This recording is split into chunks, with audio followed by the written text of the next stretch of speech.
Hey everybody, Ryan here at eTrailer. Today on our 2022 Ford Escape, we're going to be showing you how to install the Roadmaster battery charge line kit for towed vehicles. But before we do that, why don't we check it out and see why this is a good idea to run on your Ford. So a battery charge line is something I pretty much recommend for every single vehicle that's getting flat towed, not just the Ford Escape. And I say that because it's just a really good idea to keep your battery maintained while you're flat towing. And that's exactly what this is going to do. So the way it works is it's going to use your motorhome's 12-volt auxiliary power and essentially trickle charge or maintain your Ford's battery. And that needs to be done essentially because the supplemental braking systems that you use to slow your Ford down, every time you apply the brakes in the motorhome and that supplemental braking system activates, it's going to get power from your Escape's battery. And so what can happen is over time, that battery just slowly gets depleted. And especially on today's newer vehicles, there's a lot of electronics, electric assisted brakes, electric assisted steering, and just about everything in between. And so battery voltage is critical for all those things to work properly and function properly. So having a charge line kit back here that's going to keep your battery at optimum voltage and allow all those things to function properly. And not to mention too, it gives you some confidence whenever you get to where you're going and you unhook, you know for a fact you're going to be able to start your car up and you're good to go. Without it, you could potentially you either have to stop and let the car run for a while every few hours or whatever the case may be, or you get to where you're going and car's dead, and then it's a big hassle, right? You're pulling out jumper cables and everything else, and if you've been over the road for a while, that's probably the last thing that you'd want to do. Not to mention, it's also going to help kind of extend or prolong the life of your Escape's battery. And I say that because keeping it at an optimum range, that's how the battery is essentially designed to work. If you deplete it all the way down and then recharge it, it only has so many charging cycles. And so by keeping it up to par, it's going to last you a little bit longer, as if you weren't going to use your charge line whenever you're flat towing. I do want to mention though, for this to function properly, you are going to have a battery that's in good working condition already. You can't have a dead battery and expect this to bring it back to life. So just something I wanted to throw out there. This particular kit is going to use a circuit breaker. So if a short or some issue were to occur in this circuit, the breaker would trip and prevent power from going any further. So it is protected.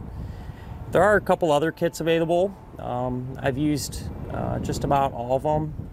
They all work fine. They all do the same thing essentially. Some are set up a little bit different. Some use an actual fuse as opposed to a breaker. They're all gonna essentially kind of do the same thing. If it were me, I'm a little partial to the fuse side of things, because if something were to happen, that fuse would pop and want to have power at all there. As to where this breaker, this is an auto resetting breaker, so something happens, it'll trip. Eventually it'll cool, more than likely, and then recomplete the circuit and trip again type thing. So chances are really unlikely that you're going to run into an issue because it's so simple in the way it works, but you have a couple of options there and they're all going to work just fine. So power is going to flow through the cable up to your battery, and it's going to come from 7-way on your motorhome. So you are going to have a working 7-way to begin with, particularly the 12-volt auxiliary power. Most late model motorhomes are going to have this on already, generally speaking. If you have an older motorhome and it doesn't have that, not really a huge deal. They actually offer motorhome side charge line kits to allow you to hook all that up and everything.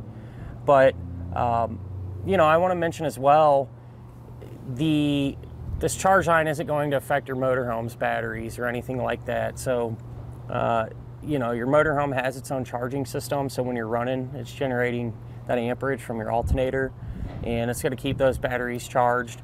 and the little bit of amperage sent back here to go to the escape battery isn't going to drain your motorhome's batteries or nothing like that, so nothing to worry about there. Other than that though, at the end of the day, you know, it's cheap insurance, and there's a lot of good benefits to use it, and hopefully it'll just kind of instill a little more confidence in you whenever you're going on your flat towing adventures. As far as getting this installed, it's a pretty simple process. Essentially, mount up your circuit breaker. You got one wire that comes to your connector up front. The other wire goes to a battery power post, and that's really all there is to it. So really shouldn't run into too many issues or give you a lot of problems. Speaking of that though, if you'd like to see how that's done, feel free to hang around. We'll go ahead, pull into the garage, and hook it up together now. To begin our charge line installation, we're going to be here at the front of our vehicle. Obviously we have all this taken apart, and that's because we're doing all this the same time that we did our base plate. Makes it a lot easier. With that said, you don't have to have it all apart. It's just going to be a little more challenging to kind of get to everything. I also suggest doing this the same time that you're doing your diode wiring, because while it's all apart, it makes sense, right? So that's exactly what we're doing. That's why we have this kind of halfway taken apart. But what you're going to do is take your line that comes with the kit and put it through your 6-way connector plug. We have a Pollock plug. The other ones are all going to be set up pretty much the same, so same general idea. But we'll run that through, and then the end of the line here, I'm just going to cut it clean, and we're going to strip the insulation back, about like that. Give it a good twist. Then we can grab our connector plug here, and we're going to be plugging this into the center. So there's going to be a set screw in there. You loosen that up, take the line, plug it in, and then tighten the set screw back down.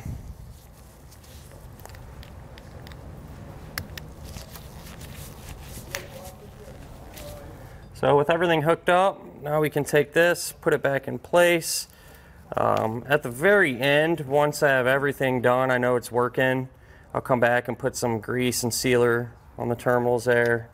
But I like to wait till the end, that way if there is an issue, I'm not kind of dealing with all that stuff in there. So line this back up and put our screw in. And then I can just simply mount it up to our base plate there. When you mount this, if you do happen to have any anti-seize compound, you can put that on the threads, and that'll help prevent, you know, these bolts rusting out and corroding inside of there and making it difficult to get off if you ever have to remove it in the future. So from here, I started to route our wiring up into the engine compartment. And so I just kind of wrapped it along through here, pushed it up behind our bumper beam. Kind of see a couple pieces of it there.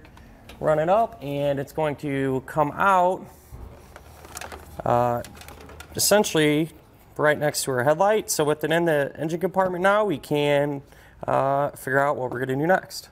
So now that we're in the hood, what I ended up doing is just continue to route our red wire up in this area, and I chose a spot to mount up the included circuit breaker, which is this here. Not a ton of great spots, so this is about as best as I could come up with.